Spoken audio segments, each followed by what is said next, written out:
Jimmy H. wrote on HelpMyPatients.com, Marty thinks he's doing the right thing by holding on to Susan, but he's only making himself depressed. Tell him this cycle of depression has no value at all. In my thoughts about Susan, I've been going over a difficulty thinking about her.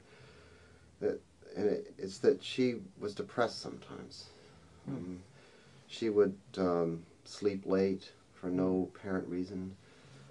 She didn't like to do the sorts of things, didn't want to play fetch the way we like to play fetch. And she would lose her appetite. Well, that sounds hard.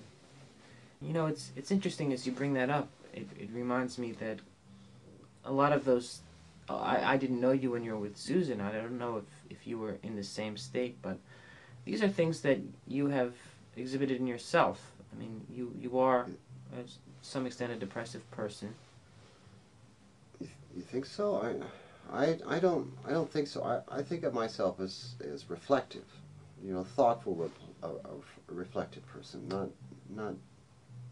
I don't have any, you know, indications that I'm depressed. I wonder though if it might be that the dynamic in your relationship with Susan was that your depression might have been what rubbed off on her. I wonder if you had been, you know, if you had been sort of, you're still suggesting that, you know, I'm, you know, depressed, but what I'm trying to say is that I'm not. Well, I think you are depressed, and I wonder if it might be the case that Susan was depressed because of your influence. I wonder if that's something to think about, your impact on other people through your own. That would be a very difficult thought for me. And well, I think it may be true, and I think, you know, it's worth. I don't think so. I don't think so.